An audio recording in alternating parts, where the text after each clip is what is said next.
TTD స్థలాన్ని tourism ముసుగులో ముంతాజ్ హోటల్కు ఇస్తామంటే ఊరుకునే ప్రసక్తే లేదు. గతంలో ఆమరణ నిరాహార దీక్ష చేశాము, మరి ప్రస్తుతం మాత్రము ప్రాణ త్యాగానికి కూడా వెనకాడబోము అని హెచ్చరిస్తున్నాము. పవిత్రమైనటువంటి 7 కొండలు మన ముందే కనిపిస్తున్నాయి. ముందర చూస్తే 7 కొండలు, పక్కన చూస్తే కేవలం 1 కిలోమీటర్ దూరంలో శ్రీ వెంకటేశ్వర స్వామి వైదిక్ యూనివర్సిటీ ఇక్కడే ఉంది. ఆ యొక్క వైదిక్ యూనివర్సిటీ పక్కనే మనం చూస్తూ ఉన్నాము. ఎక్కడ చూసినా కూడా ఎర్రచందనం వృక్షాలు. మరి మేము భావిస్తూ ఉన్నాం ఇక్కడ ఉన్నటువంటి ప్రతి వృక్షము కూడా ఒక మహర్షిగా మేము భావిస్తున్నాము. వందల సంవత్సరాల నుంచి ఈ యొక్క వృక్షాలు ఇక్కడ ఉన్నాయి.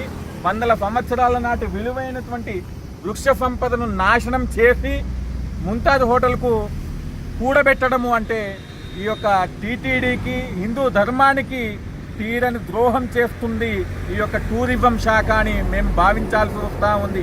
అయ్యా, టూరిజం శాఖలో ఉన్నటువంటి వారు కానివ్వండి, అట్లాగే కూటమి ప్రభుత్వం కానివ్వండి, మీరు ఈ యొక్క ముంతాజ్ హోటల్కు ఇవ్వాలి అనుకున్నటువంటి స్థలం ఏదైనా ఉంటే బయటి ప్రాంతాలలో ఎక్కడికైనా ఇవ్వవచ్చు. దానికి మేము ఎటువంటి అభ్యంతరం తెలపడం లేదు. కానీ ఈ యొక్క తిరుమల క్షేత్రంలోనే, ఈ యొక్క తిరుపతి పట్టణంలోనే మీరు ముంతాజ్ హోటల్కు భూమిని ఇవ్వటానికి ఎందుకు ఆసక్తి చూపిస్తున్నారో అర్థం కాని విషయము.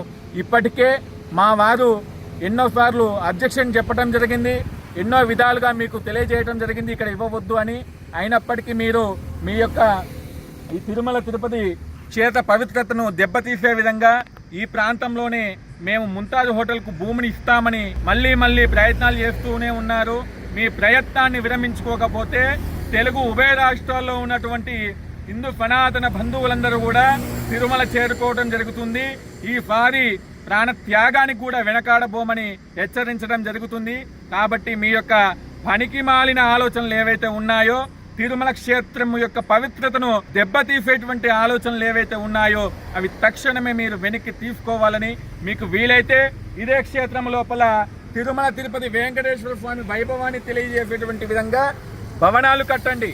వచ్చేటువంటి అన్నార్థులకు ఆకలి తీర్చేటువంటి సముదాయాన్ని ఏర్పాటు చేయండి. కానీ ముంతాజ్ హోటల్ అంటూ తిరుమల క్షేత్రం యొక్క పవిత్రతను దెబ్బతీయకండని మరి వేడుకుంటూ ఓం నమో వెంకటేశాయ, ఓం నమో శ్రీనివాసాయ.